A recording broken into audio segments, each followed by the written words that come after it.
Coming up in this week's video, we take Morag and Motorhome to the Scottish borders and visit some of the most beautiful places in Scotland.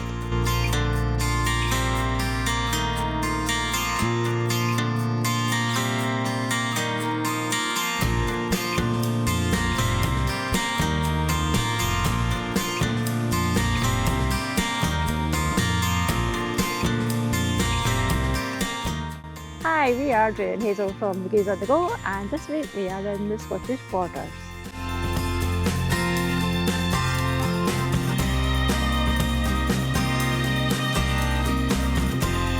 We parked the motorhome at an inn just outside Jedburgh, where we stayed for a couple of nights, and we weren't disappointed.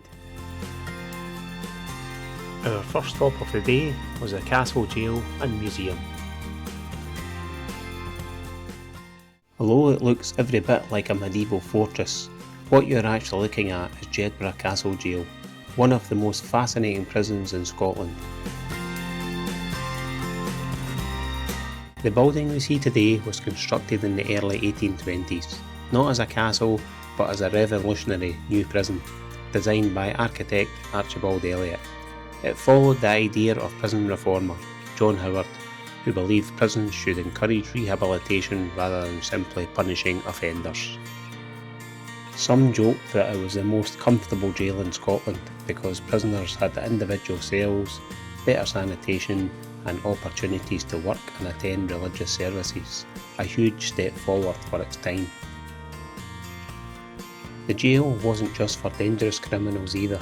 Many inmates were in prison for relatively minor offences or because they simply couldn't pay their debts. Daily life was still harsh, with strict discipline, hard work and little contact with the outside world.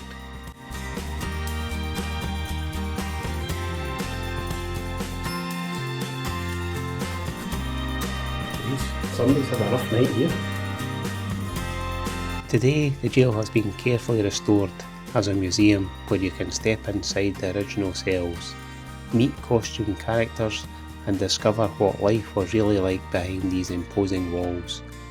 And if you enjoy a ghost story, you'll be pleased to know it's also considered one of the most haunted buildings in the Scottish borders, with countless reports of mysterious footsteps, strange lights and ghostly sightings over the years. Whether you come for the history or the hauntings, Jedburgh Castle Jail is a place that leaves a lasting impression. Next we have a look around the town, which has plenty to offer. Boutique shops, bars, restaurants and a whole lot more. Our next stop was a fleeting visit to Mary Queen of Scots' house, as it was closing for the day, but the kind staff let us have a quick look.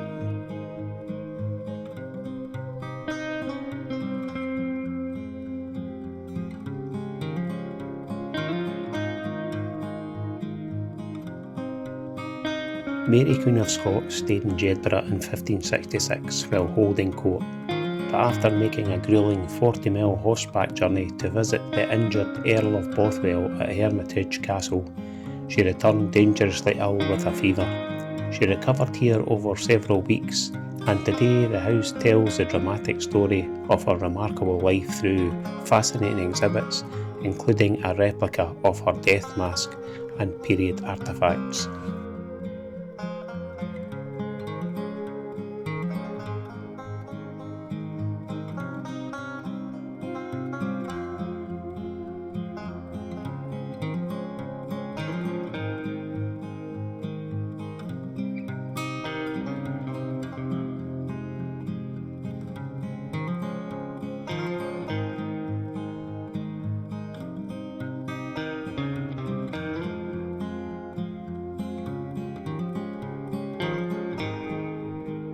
Welcome to Jedburgh Abbey, one of the finest medieval ruins in Scotland. Founded in 1138 by King David I, it became home to the Augustinian monks and quickly grew into one of the country's most important religious centres.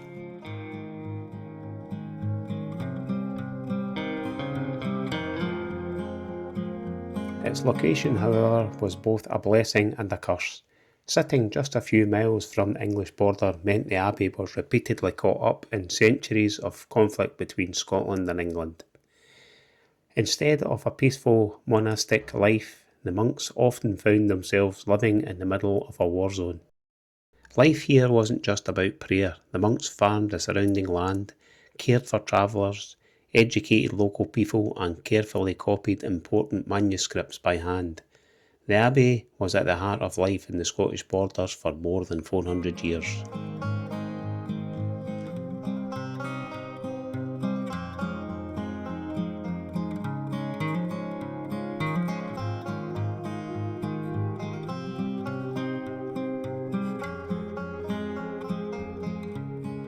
Take a look at the impressive west front and the beautiful rose window.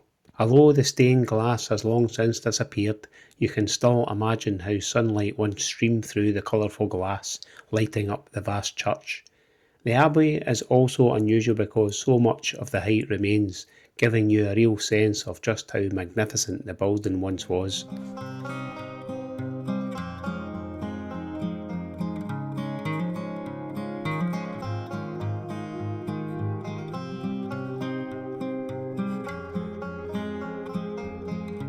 As you walk around, look closely at the stonework. Some of the original mason's marks can still be seen, left behind by the craftsmen who built the extraordinary abbey nearly 900 years ago. Despite centuries of war, fire and weather, Jedburgh Abbey remains one of Scotland's most impressive medieval landmarks and a lasting reminder of the country's rich and often turbulent history.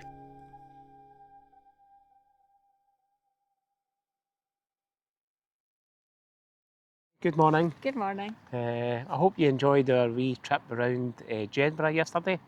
It was very interesting and we found loads of things that we didn't actually realise that were there, like the Castle Jail.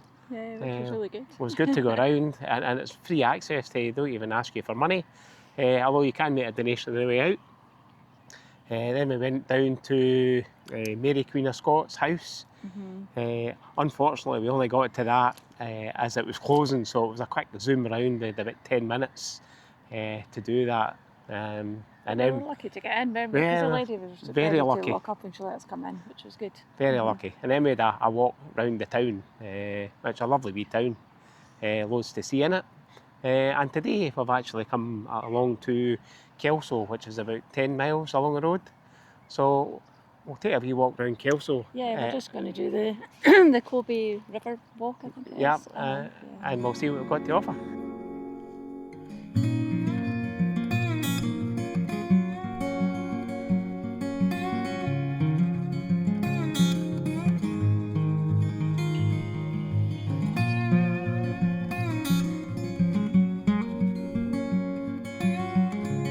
So this is Kelso Abbey. Unfortunately, it's closed to the public. You can't get in, the gates are locked. So what I'll do is I'll stick my drone up and I'll give you a wee circular around it. Kelso Abbey was one of the wealthiest and most important monasteries in Scotland. Home to a community of monks, it played a vital role in religion, education and local life for centuries. Its position close to the English border meant it was repeatedly damaged during wars, leaving the impressive ruins you see today.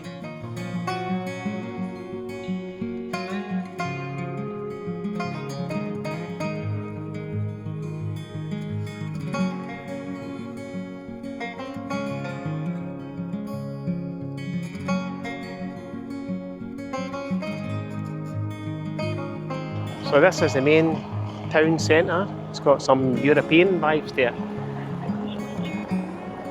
Surprised they've not got any like cafe bars or anything like that out here. Really nice.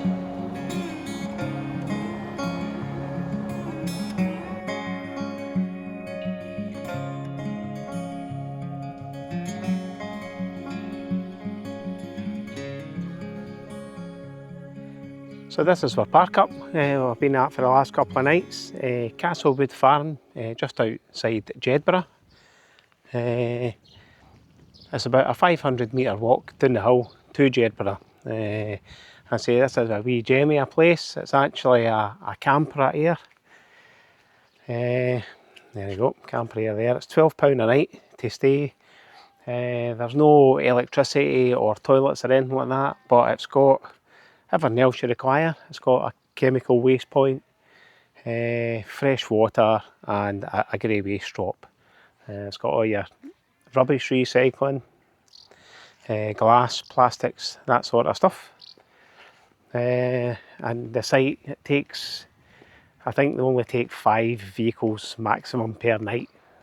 So you can well spread out, and it's an air, so you're allowed to put your tables and chairs out and your awning if you want to put it out. So yeah, lovely wee place. And I say it's only about 500 metres from Jedburgh town centre itself. So really worth a wee visit if you've got a motorhome.